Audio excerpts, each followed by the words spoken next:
Bonjour. À droite, la chaîne des Garrigues dresse ses pics désolés, ses champs de pierre, ses blocs couleur de rouille, comme roussis par le soleil. Le grand chemin, formant chaussée, à côté de la rivière, passe au milieu de rocs énormes. Rien n'est plus sauvage, plus étrangement grandiose que cette route taillée dans le flanc même des collines. La nuit surtout, ces lieux ont une horreur sacrée.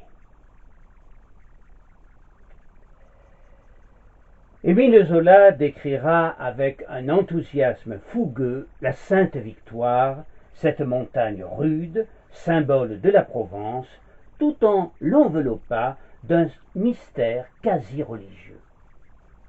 Immortalisée par le pinceau de Cézanne, on la retrouvera ensuite sous le regard du docteur Pascal, dans le roman de Zola du même nom, avec ses tons tantôt gris, tantôt bleutés, tantôt dorés, selon le bon vouloir du soleil, toujours bienfaisant, mais parfois un peu agressif envers ceux qui le redoutent. Avec ses deux camarades du collège Bourbon à Aix-en-Provence, Jean-Baptiste Baye, futur polytechnicien, et Paul Cézanne, le peintre de la Provence, ils forment en 1857 un trio d'inséparables, comme on les nommera alors, et pour fuir la pension, le trio qui a soif de beauté naturelle part à la conquête de la montagne de diamants bleus, la Sainte Victoire. Les trois garçons courent joyeux dans les garrigues, arpentent les collines arides, calcinées, ratatinées, grimpent sur les rochers où sous les pins torrides les cigales crissent bruyamment, franchissent des torrents tumultueux. Ils se baignent nus dans les trous d'eau le long du cours de l'Arc.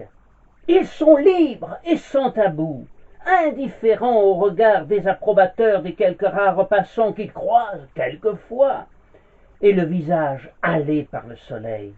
À tue-tête, ils déclament des vers, d'abord Hugo, puis Musset et Vigny. Souvenir éternel, gloire à la découverte dans l'homme ou la nature égaux en profondeur, dans le juste et le bien, source à pleine entr'ouverte, dans l'art inépuisable, abîme de splendeur. Des fois, 20 fois, il récite les strophes de Rolla et des nuits de Musset, dont la poésie novatrice tranche tellement sur les tristes humanités classiques enseignées au collège. Il vibre aussi de toute leur âme avec Baudelaire, rendu plus sulfureux par le procès retentissant des fleurs du mal. Émile écrit un poème à son ami Paul, qu'il compare à l'inconnu vêtu de noir, à ce double qui lui ressemblait comme un frère. Comme ses camarades, Zola est donc intensément bercé de romantisme, et même s'il prendra d'autres voies, il restera toujours attaché à la nature. Cette fusion de l'âme à la nature, si merveilleusement restituée par Victor Hugo dans les Contemplations, est l'une des caractéristiques de ce mouvement qui s'opéra dans la seconde moitié du XVIIIe siècle et dont les principaux représentants, pour s'en tenir à la France, sont Lamartine, Hugo, Musset, Nerval et quelques autres. Parler de Zola, Zola le romantique, peut surprendre. Et pourtant, on peut dire que le père du naturalisme, ce mouvement littéraire qui se définit par la volonté de ses membres de décrire la société avec réalisme, et même, diront d'aucuns, un certain voyeurisme, tout en décortiquant les rouages essentiels, a été marqué par le romantisme qui est tout le contraire. Et dans sa vie même, au-delà des tableaux, souvent bien éloignés de la réalité que ses détracteurs firent de lui, Zola, incontestablement, comme on va le voir très vite, sera Zola, le romantique. Le romantisme est souvent tissé de nostalgie. Il ressasse tout ce que souligne le temps qui passe et qui détruit. Le caractère éphémère de l'existence obsède le romantique. Et là encore, nous verrons que souvent dans sa vie, Zola se souvient du passé, se lamente du temps qui file et nous conduit inexorablement vers la mort. Cette période de son adolescence, avec ses deux amis d'alors, le poursuivra toute sa vie. En 1882, Paul Alexis publiera dans Émile Zola, note d'un ami, des vers de Zola à mes amis, datés de 1858, alors qu'il venait d'arriver à Paris et de rentrer au lycée Saint-Louis. Vous étiez 3 enfants, vous tenant par les mains, vivant au grand soleil et battant les chemins. Les marmots ont grandi, leurs frêles mains serrées, jamais un seul instant ne se sont séparés.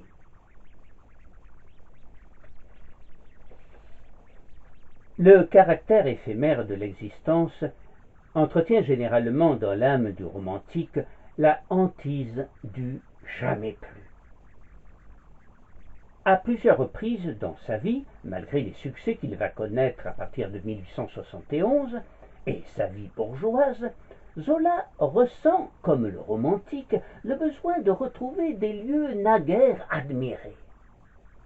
C'est ce besoin irrépressible qui le conduisit aux fêtes de sa gloire en 1877, alors que son roman L'Assommoir lui apporte la célébrité au-delà même de nos frontières, à entreprendre un véritable pèlerinage vers sa chère Provence et ses senteurs liées à son enfance et à son adolescence. Alors, le 27 mai, il fit ses bagages précipitamment, sans toutefois oublier les vêtements de bain, le filet à papillons et l'épuisette. Et tout joyeux, il quitte Paris avec Alexandrine, son épouse, Madame Zola, mère, cap sur le Midi. Raton, le chien, Moignillon, le chat, et Albert, le canari, seront aussi du voyage. Tout ce petit monde s'installe dans une jolie maison au bord de mer, modeste mais coquette, qu'il a achetée à l'Estac. Pourquoi l'Estac ? Sans doute parce qu'il avait conservé un excellent souvenir de cet humble village de pêcheurs où, en 1870, son amie Cézanne l'avait reçu, dans la maison qu'il habitait alors et dans laquelle il séjournera régulièrement pendant 12 ans sur la place de l'église, aujourd'hui place Malater. L'Estac avait un charme particulier et indéfinissable pour Zola. Le site est admirable. Renoir le qualifia même de plus beau du monde. De sa chambre, dans sa petite maison qui donne sur la mer, chaque matin, en ouvrant ses fenêtres, il peut contempler un paysage superbe, à vous couper le souffle. Alors, Zola retrouve des élans fougueux dignes de nos plus grands écrivains romantiques, comme on peut le constater dans Naïs Micoulin, qu'il écrira à l'Estac, et qui peut être définie comme une tragédie de haine et d'amour qui se déroule sous le ciel bleu de Provence. Construisant son récit sur un canevas antique, Zola déroule l'intrigue tel un géomètre des passions. Naïs est son père, qui est l'amant de sa fille. La fragilité du terrain qui surplombe la mer provoque le destin. Naïs Micoulin est une histoire romantique par excellence, et c'est en cela surtout qu'elle se distingue, selon moi, des autres histoires racontées à cette époque par Zola. Les Zola ne rentreront à Paris que fin octobre, après avoir fait provision de soleil, denrée fort rare dans la capitale. En 1877, l'année où il décide d'entreprendre son pèlerinage sur les lieux de sa jeunesse, Zola n'est plus alors un gamin. Il a tout de même 37 ans. Mais il n'en sera pas moins gêné, terriblement gêné, comme lorsqu'il avait 11 ans et que son oncle à Marseille l'emmenait se baigner aux Pierres Plates et qu'il découvrait le spectacle de toutes ces nudités. Il sera gêné et troublé par celle qui, vêtue d'une simple gaine de velours noir, prend la pose en riant devant le pinceau agile d'Édouard Manet. Il venait de rentrer à Paris après son séjour à l'Estaque et il avait décidé d'aller saluer son ami Manet dont il admirait l'étoile. Mais c'était la première fois, la toute première fois qu'il entrait dans son atelier, pendant que celui-ci travaillait devant un modèle, en l'occurrence une actrice alors célèbre, Henriette Hauser. C'était la première fois aussi qu'il pénétrait, un peu par hasard, dans le monde éblouissant et luxueux des courtisans qui hantaient le tout Paris. Comme Henriette parlait, évoquant, sans aucune pudeur, sa vie de grande cocotte, au bout de quelques instants, presque en catimini, il tira de sa poche un de ces petits carnets qui ne le quittaient jamais, et dissimulé derrière un voile, commença à prendre fébrilement des notes en rougissant comme un voyeur. Lui, qui n'avait jamais mis les pieds dans la loge d'une demi-mondaine, semblait à la fois fasciné et indigné. Au bout de 2 heures, n'ayant pas osé adresser le moindre mot au modèle de Manet, il salua son ami et rentra chez lui en se disant qu'il fallait absolument qu'il écrive un roman sévère sur les turpitudes de ce monde dont il venait d'avoir la subite révélation. Il s'installa devant son bureau, essuya longuement les verres de ses binocles avec le grand mouchoir à carreaux que madame Zola lui donnait chaque semaine, le lendemain du jour de repassage, et pensa que s'il voulait mener à bien son projet, il lui fallait absolument pénétrer, muni de ces petits carnets, dans cette société dépravée dont il n'avait qu'une idée fort vague. La plupart de ses amis avaient plus d'expérience que lui en la matière, et il s'adressa à eux pour que son roman possède la griffe de l'authenticité. Ce fut d'abord Guy de Maupassant, qui lui confia ses dernières conquêtes, Henri Séard, dont il put lire le journal très intime plein de récits de soupers galants chez les femmes entretenues, et Ludovic Halévy, qui se fit son mentor dans cette société de perversion. C'est ainsi que vit le jour son célèbre roman Nana, qu'il annonça comme devant être le poème des désirs du mal, et qui entraîna aussitôt, dès sa première publication en feuilleton dans le Voltaire, le 15 octobre 1880, de très violentes attaques contre lui, accusations d'indécence, d'obscénité, de vulgarité.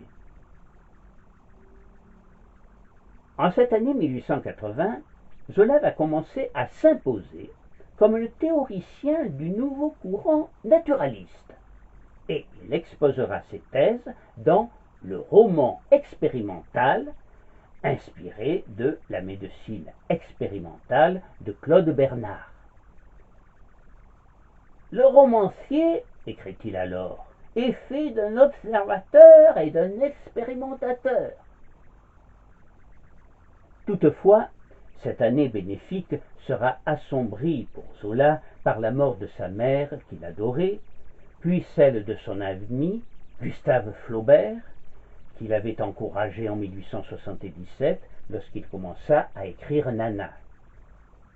Mais sa plume, comme dans ces moments d'angoisse, lui permit de surmonter son stress, et dans les 2 années qui suivirent, il conforta sa position de pape du naturalisme. L'année 1882 s'acheva par un événement qui souleva une grande émotion dans tout le pays. La mort de Léon Gambetta, à la suite d'une blessure un mois plus tôt alors qu'il maniait une arme à feu. À Marseille, tout particulièrement, la consternation et la peine se lisaient sur tous les visages. Car Gambetta fut député de Marseille. Il avait de nombreux amis dans la cité phocéenne, et même si certains lui reprochaient toujours d'avoir laissé tomber en 1870 le proconsul de Marseille, Alphonse Esquiros, qu'il avait lui-même nommé et qui était devenu le symbole d'une république sociale et libertaire, sa disparition brutale provoqua un terrible choc pour l'ensemble des Marseillais. Zola, lui aussi, en fut, semble-t-il, très affecté, même s'il n'avait jamais rencontré le bouillant tribun. Toutefois, 1882, ce fut d'abord, pour le père de Nana, l'année de Pot-Bouille, le 10e roman de la série des Rougon-Macquart. Il faut préciser que le mot pot-bouille désignait au XIXe siècle, en langage familier, la cuisine ordinaire des ménages. Le terme était en quelque sorte synonyme de popote. Mais dans ce roman, il ne sera pas question de cuisine, sinon au sens figuré.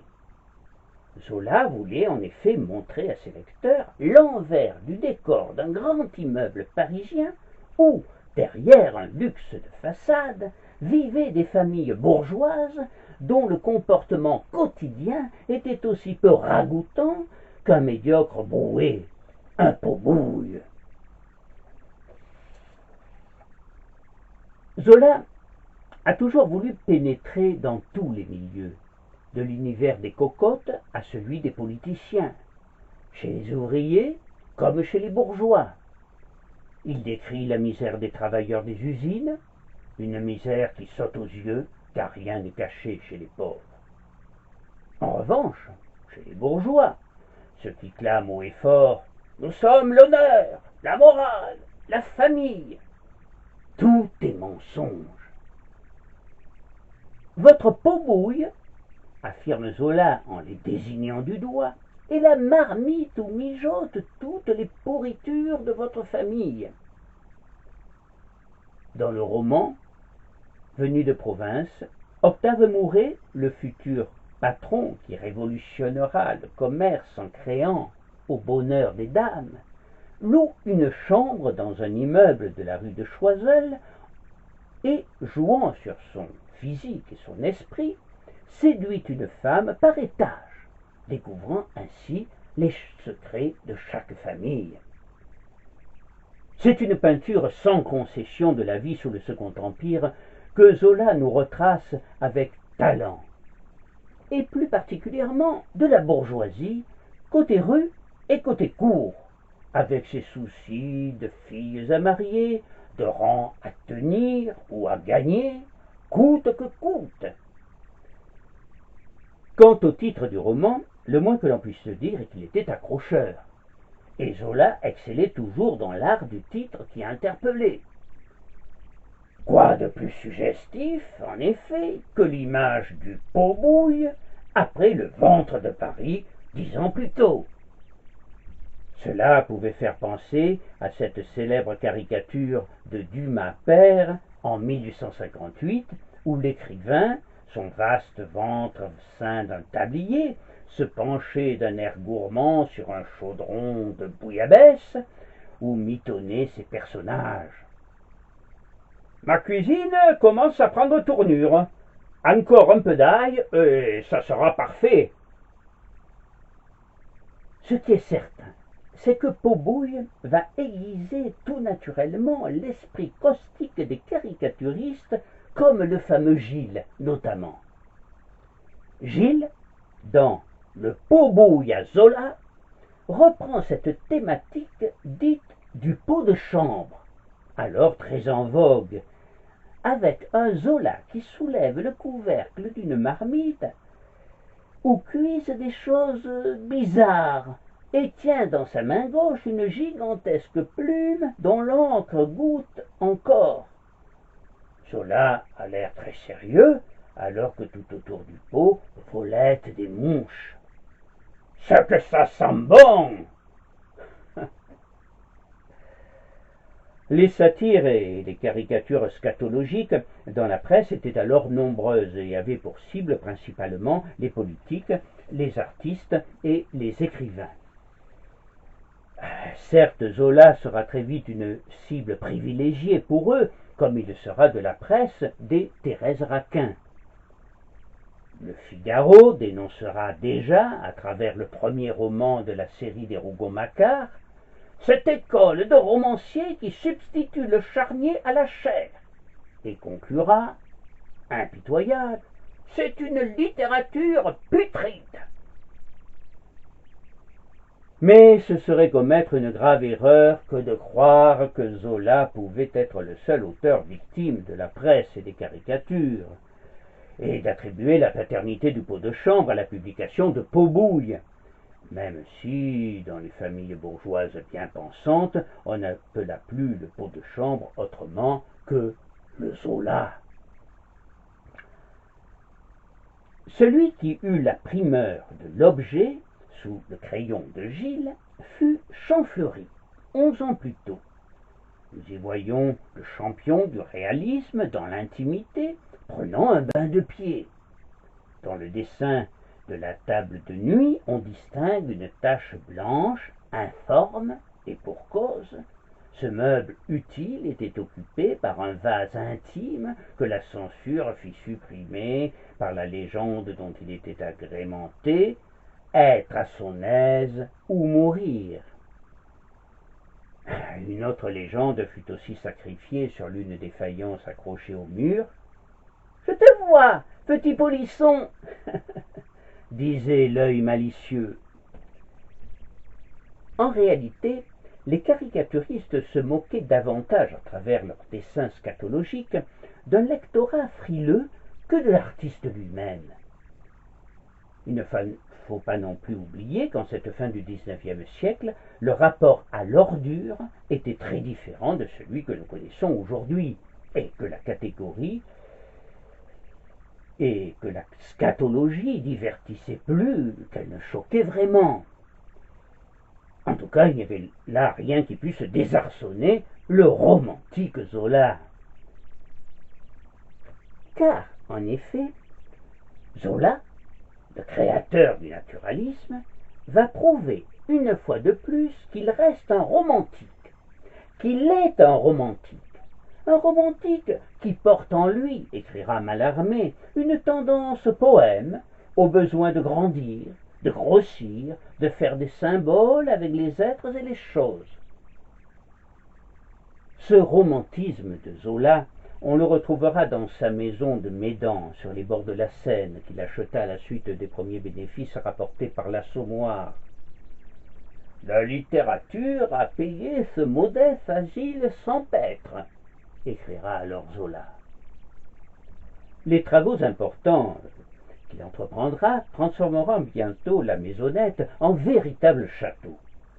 Son château, dans lequel il recevra, dès 1878, la petite bande, comme l'appelle Alexandrine, composée de Paul Alexis, Henri Séard, Joris Huysmans, Guy de Maupassant, Octave Mirbeau, Edmond de Goncourt, Alphonse Daudet, et bien évidemment son vieux camarade de collège, Cézanne, qui abandonnera plusieurs fois la mer et le ciel d'azur de l'Estaque pour venir peindre à Médan.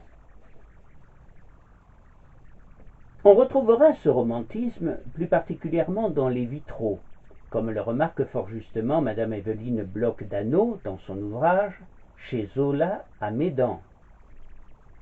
Ces fameux vitraux qui décorent sa maison, il les a empruntés à des églises, où il les a fait faire sur mesure par le maître verrier qui deviendra son ami, Henri Babonneau. Pourquoi des vitraux? Sans doute parce que Zola entendait mettre à distance le réel, et mieux que des tentures qui le cacheraient, les vitraux permettaient de recomposer ce réel, de le métamorphoser en vision. Par ailleurs, selon l'intensité de la lumière, les vitraux changent constamment et ces figures géométriques se transforment et tout cela ne peut qu'inciter l'artiste au rêve.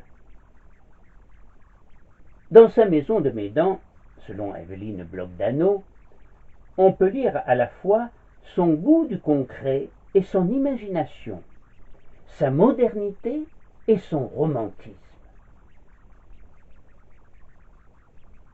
Et puis voilà qu'un jour, à Médan justement, par une belle matinée de juillet, Zola, le romantique, fit une rencontre cruciale qui allait bouleverser sa vie, celle d'une petite lingère, une orpheline bourguignonne qu'Alexandrine avait embauchée quelques mois plus tôt. Elle s'appelait Jeanne Rosereau. Pour lui, elle sera en quelque sorte sa Juliette Drouet, et elle lui donnera 2 enfants, Denise et Jacques. Isabelle de la Motte nous raconte dans l'excellent livre qu'elle a consacré à Jeanne cette rencontre inopinée avec le maître de séance. C'était d'abord un petit chien clair à poils longs tout frétillant que Jeanne avait vu se précipiter vers elle alors qu'elle s'avançait dans le couloir. Tandis qu'elle se baissait pour caresser l'animal qui se dressait sur ses genoux, elle avait entendu une voix douce et enjouée. « Fin, sois sage, reviens ici !» En relevant la tête, Jeanne s'était retrouvée face à un homme dont elle n'avait d'abord remarqué que le sourire timide, le petit chapeau rond de toile beige qui s'était empressé de retirer, le lorgnon dont le cordon barrait d'un côté des joues un peu creuses. Il était resté quelques secondes à la regarder. « Vous êtes Jeanne ?» avait-il dit simplement. Elle s'était sentie au supplice, ne sachant que répondre ni que faire, n'osant pas lever les yeux vers lui. Madame Zola, qui, comme son mari, rentrait du jardin les bras chargés de glaïeuls, de roses remontantes et de belles de jour, avait rejoint son époux. « Je voudrais te présenter Jeanne.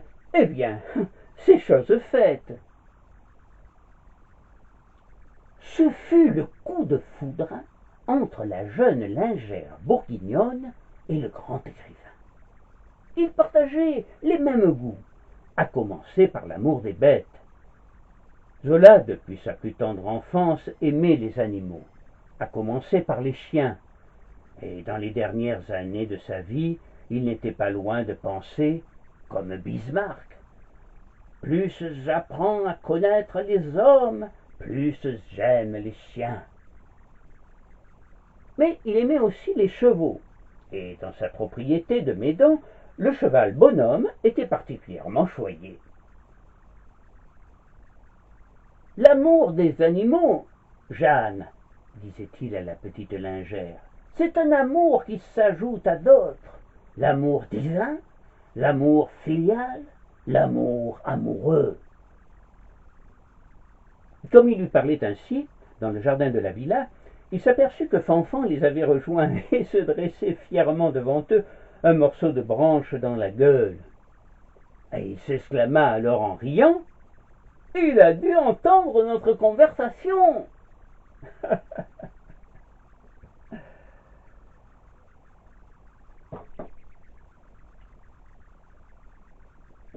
Ce n'est que 10 ans plus tard, alors que Jeanne venait d'accoucher de leur second enfant, Jacques, qu'Alexandrine apprit avec fureur cette relation extra-conjugale.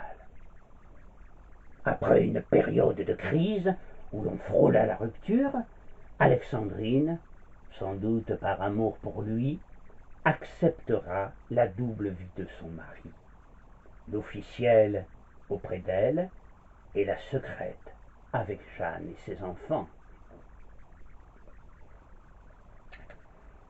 À la mort de l'écrivain, les 2 femmes, la femme légitime et l'amante, finiront même par se réconcilier pour élever les deux enfants, seuls héritiers de Zola, qui seront autorisés à porter le nom de leur père en 1907. Les années 1885-1888 seront pour Zola celles de la consécration. Son roman Germinal est salué par l'ensemble de la critique et constitue un véritable événement. Pour la première fois, un romancier fait découvrir à son public la réalité d'un monde presque inconnu, le monde ouvrier, et la grandeur épique de ses évocations laisse sans voix même ses plus farouches détracteurs. Zola est désormais célèbre dans l'Europe entière. Il correspond avec les plus grands noms de son époque. Zola a toujours beaucoup écrit de lettres et ses correspondances, comme celle d'ailleurs de Flaubert, nous permettent souvent de pénétrer dans l'histoire souterraine de ses œuvres.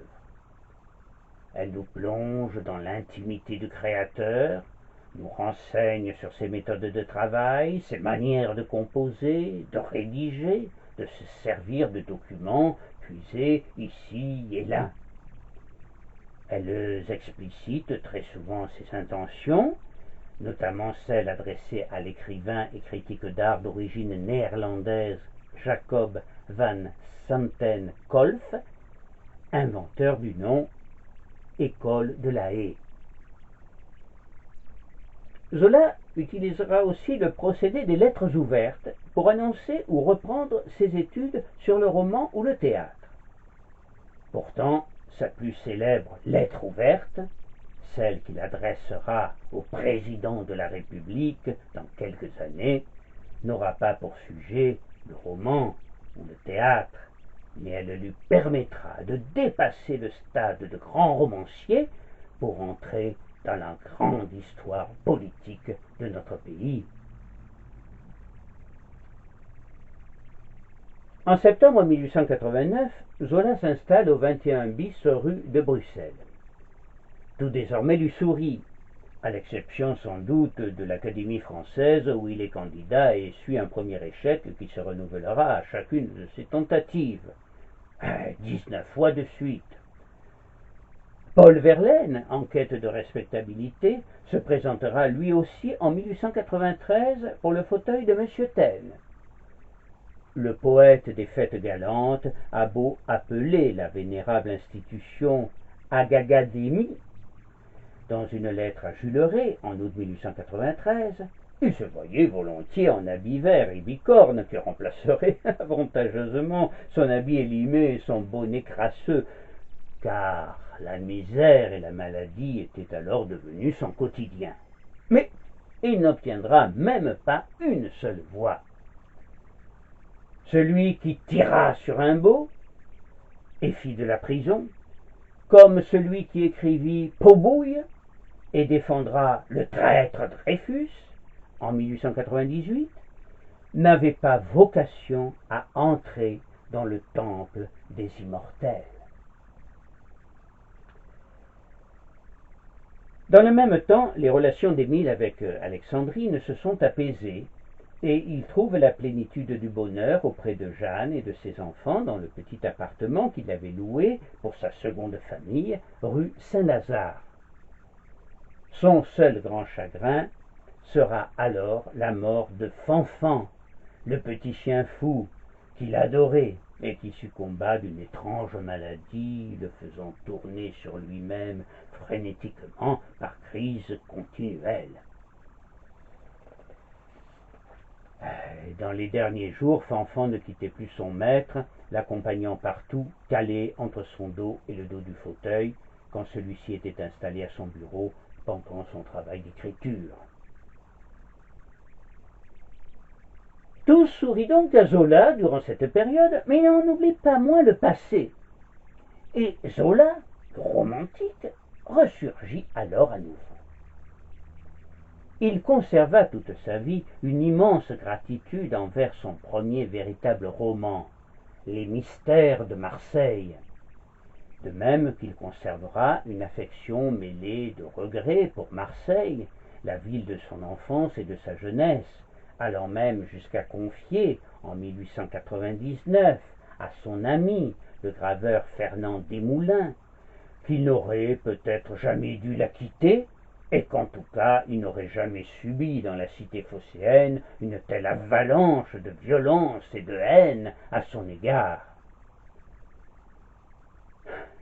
C'est qu'en fait, il va tout à coup sacrifier sa tranquillité, son confort bourgeois, sa réputation, et s'engager dans ce qu'il appellera lui-même la plus extraordinaire aventure du monde, l'affaire Dreyfus.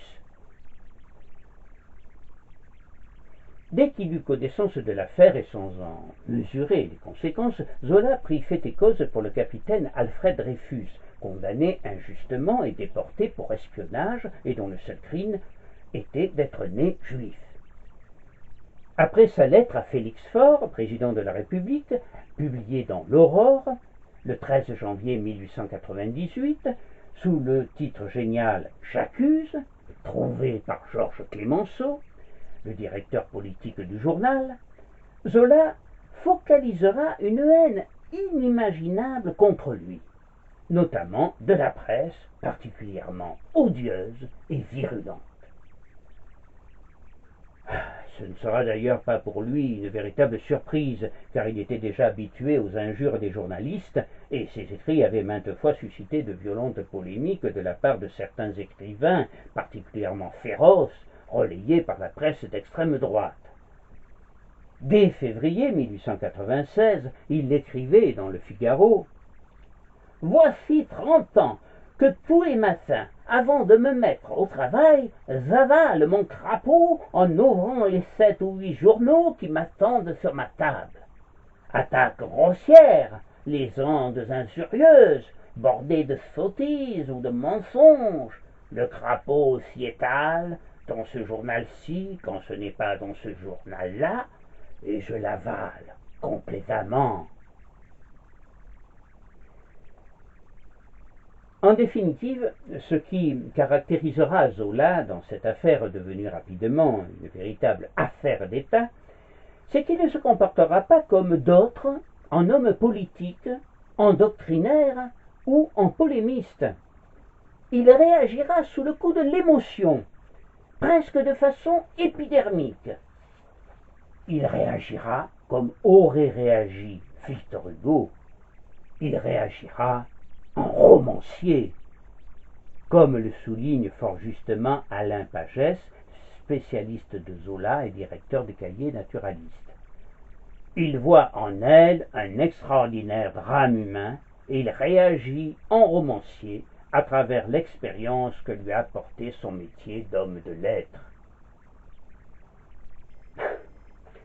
Il réagira en romancier, mais il réagira aussi, toujours comme Victor Hugo, en romantique.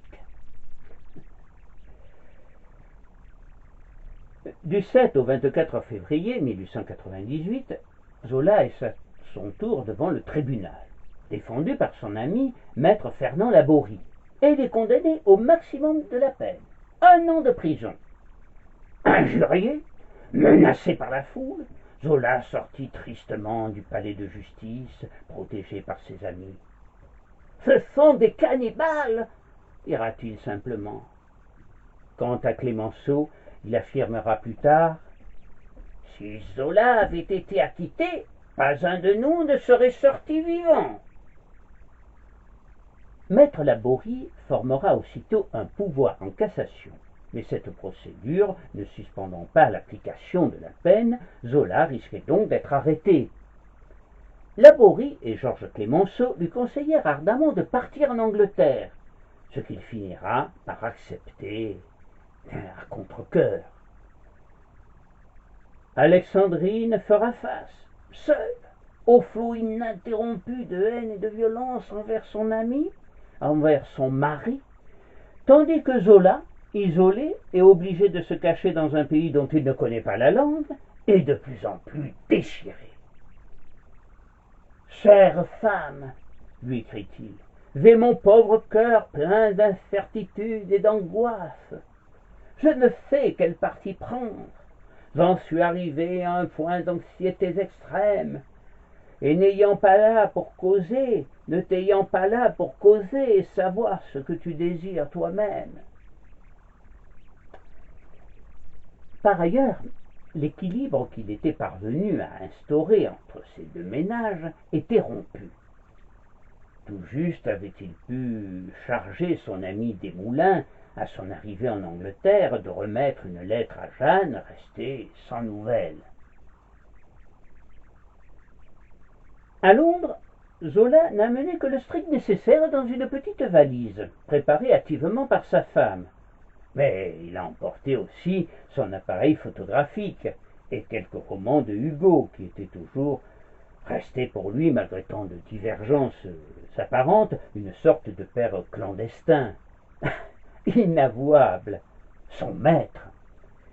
Et puis, au fond de la valise, sous les mouchoirs à carreaux, la nouvelle Héloïse, le bréviaire des écrivains romantiques de Jean-Jacques Rousseau. Il s'installe d'abord dans une chambre, sous le nom de Pascal, au Grosvenor Hotel, tout près de Victoria Station. Puis, grâce à Desmoulins, il s'installera à Watlands Park Hotel, à Weybridge. D'autres amis fidèles le rejoindront et le soutiendront dans cette épreuve, dont Alfred Bruneau, le musicien, Eugène Fasquelle, les Charpentiers, et bien sûr Paul Alexis et son épouse. L'écriture va lui permettre de franchir ce cap difficile.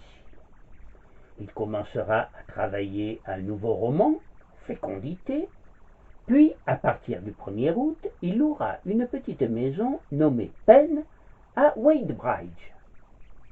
Là, il découvrit le charme et les couleurs ocre, même en été, de la campagne anglaise, et à la manière de René de Chateaubriand, le voilà qui parcourt les bois, les chemins escarpés, le bord des rivages, des paysages très différents de ceux de la Provence, mais qui le touchent étrangement.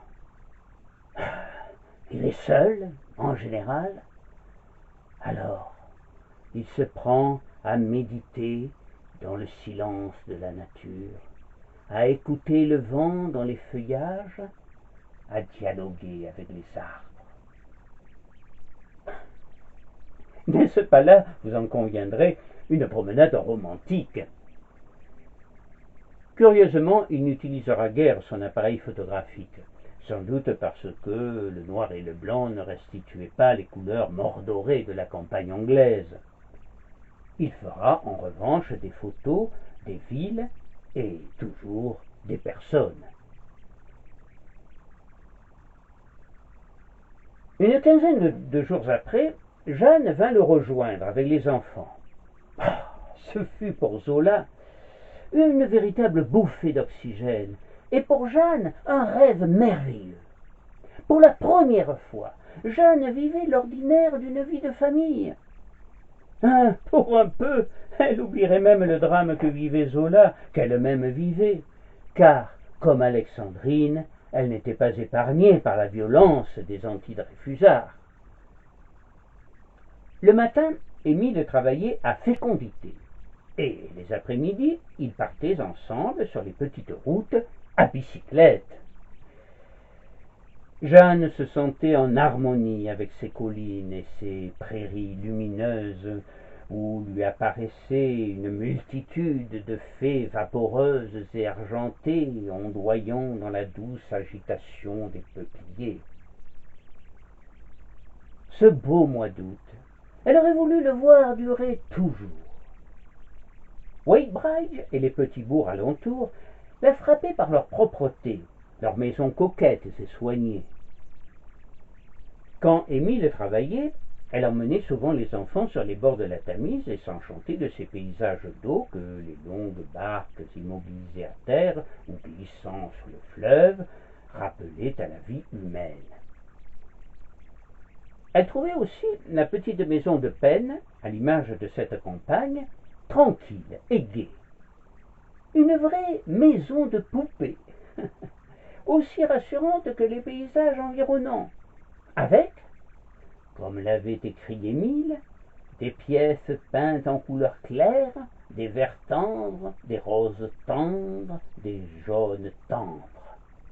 Et des tapis partout, qui donnaient la même impression de moelleux que le tapis d'herbe.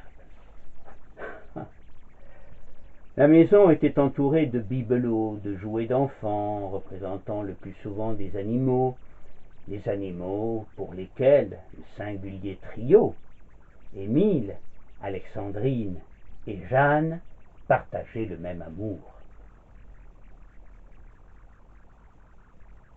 Le départ de Jeanne et des enfants en octobre, puis la mort de son petit chien, Pimpin, que lui annonça Alexandrine avec toutes les précautions d'usage, vont faire vaciller le moral du romancier.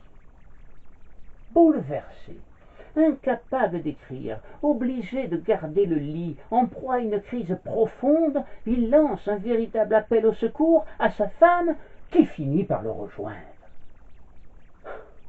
Il retrouve alors le sourire, mais c'est un sourire triste.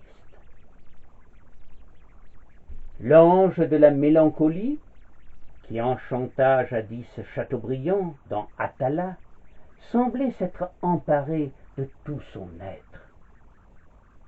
Zola, le romantique, sombrait dans la nostalgie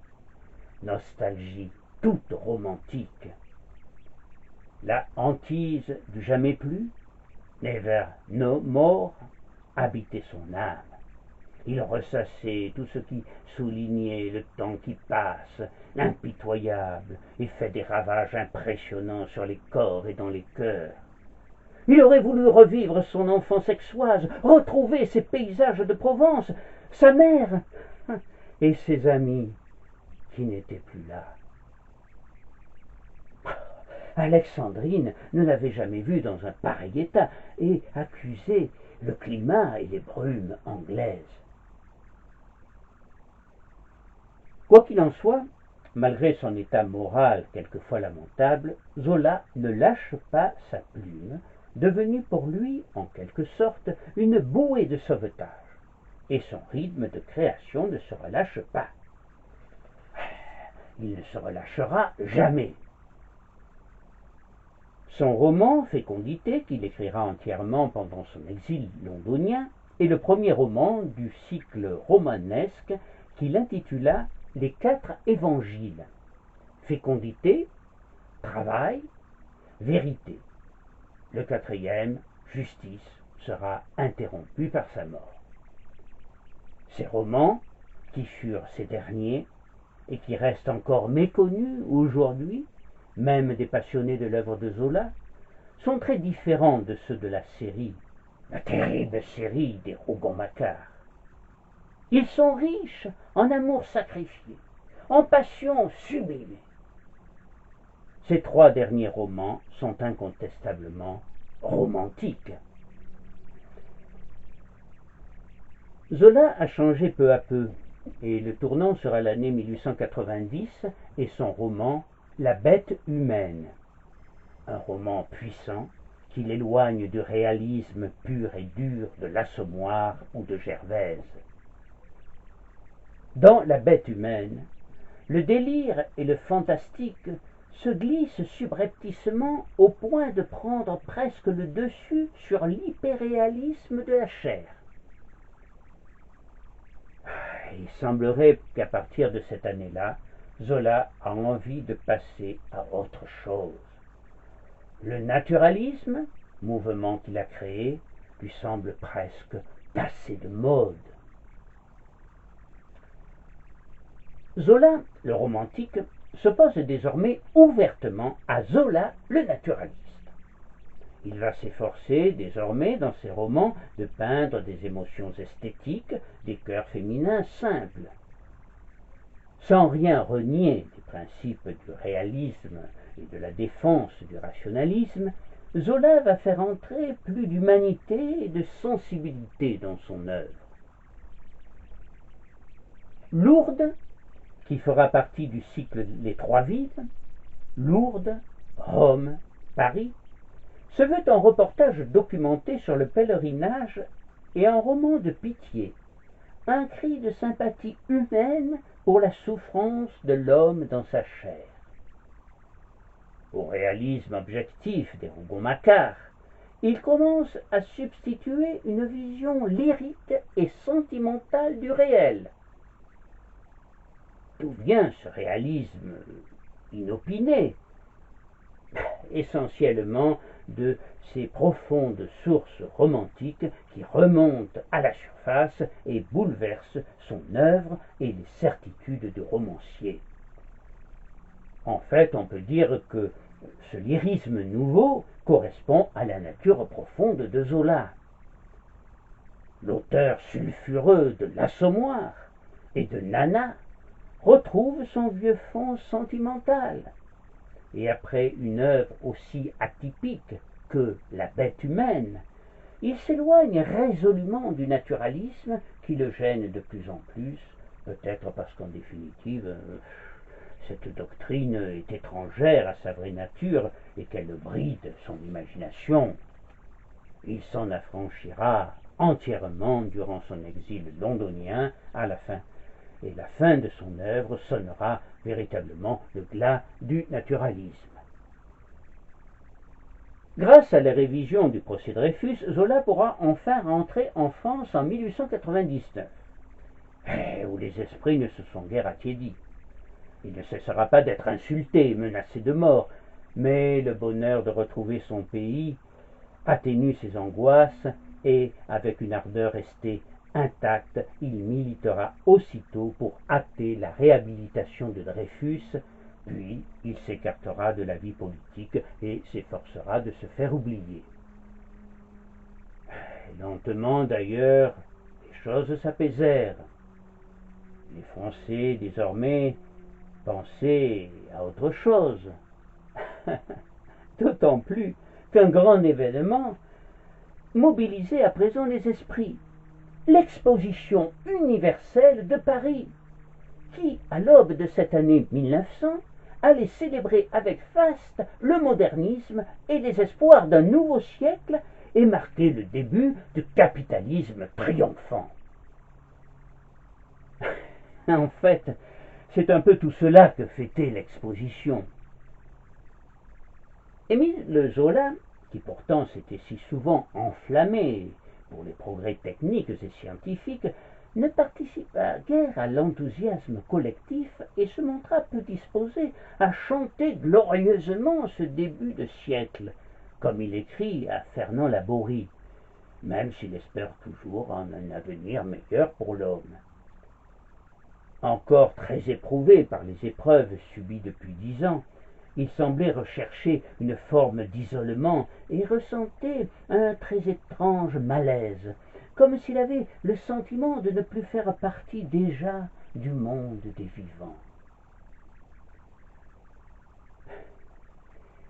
Rappelons au passage que l'attente, la présence ou l'évocation de la mort constituent des composantes majeures du romantisme. Zola, le romantique, l'avouera au mois d'avril. Nous sommes ici dans une très grande solitude, et je ne suis pas gai. Il refuse donc de célébrer l'exposition dans un article, mais il s'y rend néanmoins à plusieurs reprises en compagnie de Jeanne et de leurs 2 enfants, et de celle d'Alexandrine, son épouse fidèle et dévouée.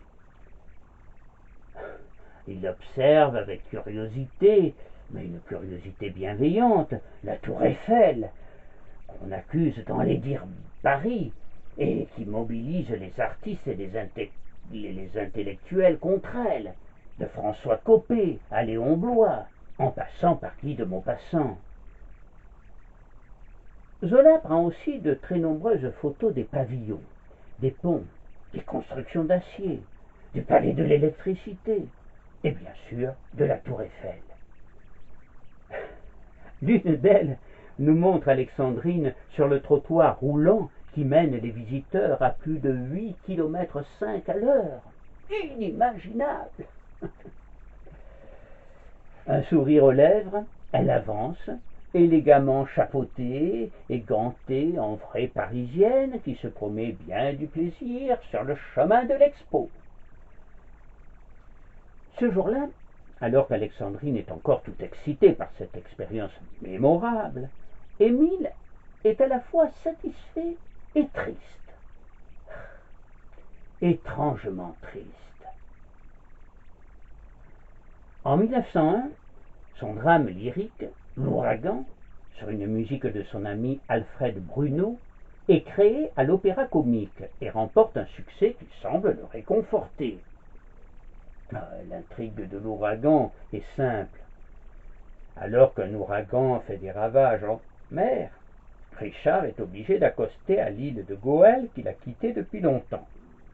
Accompagné de Lulu, une jeune enfant exotique, il retrouve deux sœurs, Janine, qu'il aime toujours mais qui a épousé son frère Landry, et Marianne, qui est devenue la maîtresse de l'île. L'ouragan des éléments va déchaîner l'ouragan des passions. Janine désire retrouver l'amour de Richard. Alors Landry, fou de jalousie, cherche à se venger, poussé par Marianne. Mais c'est lui qui mourra, tué par Marianne, incapable de voir périr Richard. Ce dernier comprend que le meurtre de son frère l'empêche à jamais d'aimer Janine. Il reprend donc la mer, vers d'autres voyages, toujours accompagné de Lulu qui symbolise l'espérance. En écoutant l'ouragan, on ne peut s'empêcher de penser à l'œuvre de Wagner. En effet, le drame s'achève sur le désespoir de Richard, forcé de reprendre la mer, et qui se voit ainsi obligé d'endosser le rôle du Hollandais volant.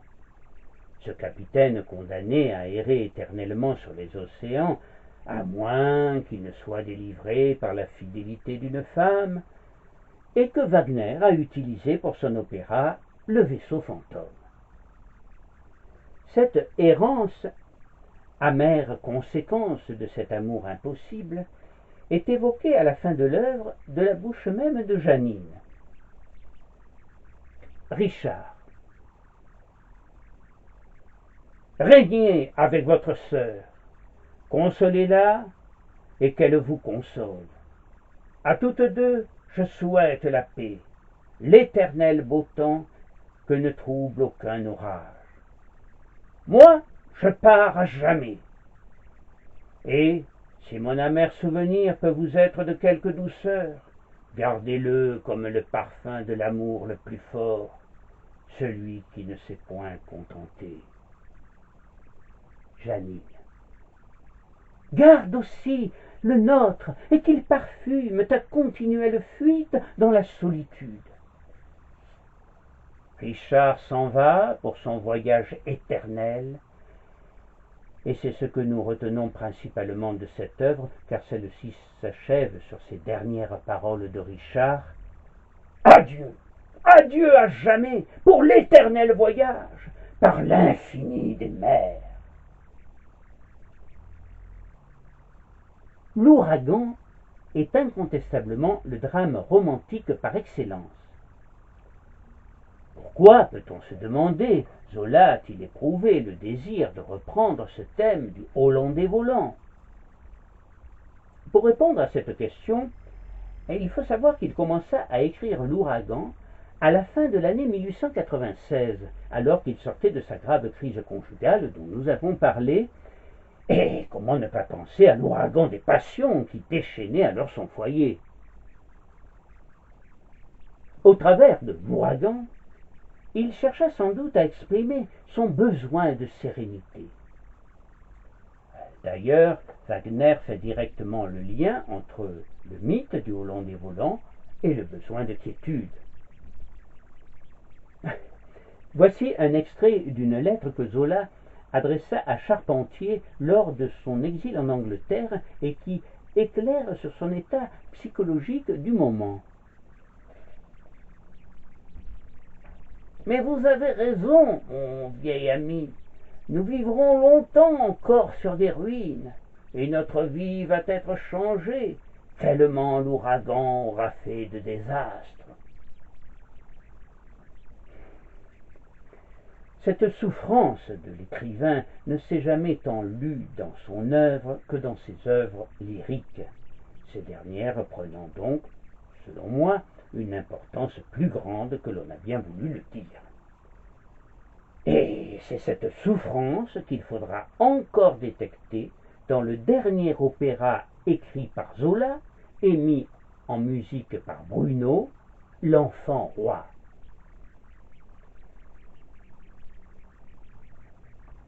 Pourtant, après 1900, l'ambiance entre ces deux foyers s'est apaisée. À Verneuil, où sont installés Jeanne et ses enfants, dans une petite maison entourée d'un grand jardin, il peut voir grandir Denise et Jacques, et ils se comportent en véritable papa gâteau. À l'automne 1902, Alexandrine se rendit en Italie, comme elle le faisait habituellement tous les ans, avant l'affaire Dreyfus. Jeanne en profita pour passer de plus longs moments avec Émile. Elle espérait, comme Alexandrine, vaincre chez lui cette lancinante mélancolie devenue presque chronique, et elle se montrait toujours tendre et prévenante avec lui, mais aussi joyeuse et optimiste. Ils assistèrent ensemble à la première de L'Aiglon du dramaturge marseillais Edmond Rostand et applaudirent à tout rompre l'éblouissante Sarah Bernhardt. Ils se rendirent aussi à l'Opéra Comique où se jouait Louise, un drame lyrique de Gustave Charpentier. En attendant la rentrée des classes, Émile emmena ses enfants faire une promenade le long de la Seine dans sa nouvelle barque, l'Enfant Roi, baptisée du nom du dernier opéra de Bruno à partir de son livret. Aux côtés de ses enfants, il retrouvait lui-même son âme d'enfant. Il oubliait un moment ses angoisses de plus en plus véhémentes depuis son retour de Londres, même si elles n'étaient pas nouvelles. En fait, il faut bien dire que depuis sa jeunesse, il présentait plusieurs symptômes que l'on appelle aujourd'hui en médecine les TOC, troubles obsessionnels compulsifs. C'est ce côté obsessionnel qui le poussait à aller vérifier 2 fois de suite s'il avait bien éteint la lumière, ou s'il avait bien fermé sa porte à clé, ou encore à rallumer la lampe de chevet plusieurs fois au cours de la nuit pour s'assurer qu'il était toujours vivant. Des comportements liés sans aucun doute à son angoisse de plus en plus oppressante de la mort. Aux côtés de ses enfants, il se sentait soulagé et heureux. Libéré de son dernier roman, Vérité, paru en feuilleton dans l'Aurore, il rêvait alors de faire connaître Médan à ses enfants. Médan, la cité interdite pour eux et qu'ils ne pouvaient imaginer qu'à partir des descriptions de leur mère. Denise avait fêté ses 13 ans. C'était une jeune fille espiègle, très grande pour son âge et très amoureuse de son petit papa, pour lequel elle avait une grande admiration. Cela pouvait être pour elle un merveilleux cadeau d'anniversaire. L'œil brillant et sur un air de confidence, il confia à Jeanne son projet. Ce sera peut-être une façon d'ouvrir les yeux et la vie de nos enfants sur Médan, sur ce à quoi ils ont droit. La dernière frontière entre ces deux foyers, entre Alexandrine et Jeanne, entre Médan et Verneuil, allait se fissurer un peu plus avant de s'abattre définitivement. C'était en somme dans la logique des choses. Curieusement pourtant, il semblait soudain très pressé de réaliser son projet, comme s'il avait peur de ne pas avoir le temps. Sans doute pressentit alors le drame qui allait lui coûter la vie dans quelques jours, alors qu'il dormait auprès d'Alexandrine dans leur appartement du 12 bis rue de Bruxelles. Il mourra en effet intoxiqué par des vapeurs d'oxyde de carbone dans sa chambre lors de cette fameuse nuit du 28 au 29 septembre 1902. Madame Zola parviendra à être réanimée et sauvée. Dès qu'elle retrouva ses esprits, elle demanda des nouvelles d'Émile et fut effondrée en apprenant sa mort. « Pourquoi ne suis-je pas morte en même temps que lui ?» dira-t-elle alors en sanglotant. Étonnante ironie du sort, Zola, dont on a vu qu'il avait une obsession de la mort, redoutait particulièrement la mort par étouffement.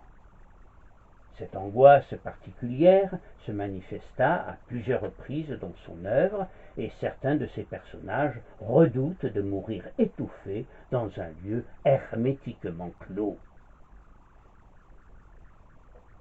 Dans La faute de l'abbé Mouret, un roman intense de Zola, que j'ai adapté pour le théâtre en 2004, et que vous retrouverez sur ma chaîne, Zola relate, par la voix de Serge Mouret, ses rêves épouvantables provoqués par la fièvre. Toujours le même cauchemar me faisait ramper le long d'un souterrain interminable. À certaines grosses douleurs, le souterrain brusquement se murait. Un amas de cailloux tombait de la voûte. Les parois se resserraient. Je restais haletant, pris de la rage de vouloir passer outre, et je désespérais de pouvoir jamais traverser cet éboulement de plus en plus considérable. Aujourd'hui, l'hypothèse d'une asphyxie accidentelle est définitivement abandonnée. Celle du crime est la plus vraisemblable. Et l'on connaît même le nom d'ailleurs de l'assassin présumé, un certain Henri Buronfos, nationaliste antisémite militant, qui était en 1902 entrepreneur de fumisterie et qui, après avoir bouché la cheminée quelques jours avant l'arrivée de Zola de leur maison de Médan, la déboucha au lendemain du drame. Zola a payé de sa vie son engagement aux côtés de Dreyfus. Lors de ses obsèques, une semaine après le drame, Anatole France, devant une foule immense et silencieuse, prononça les dernières paroles, saluant en Émile Zola un moment de la conscience humaine.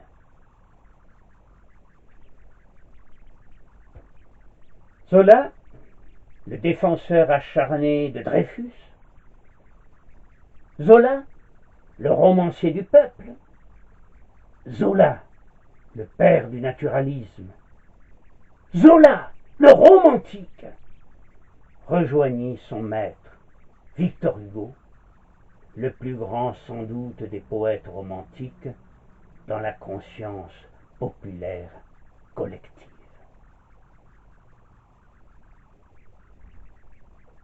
Je vous remercie.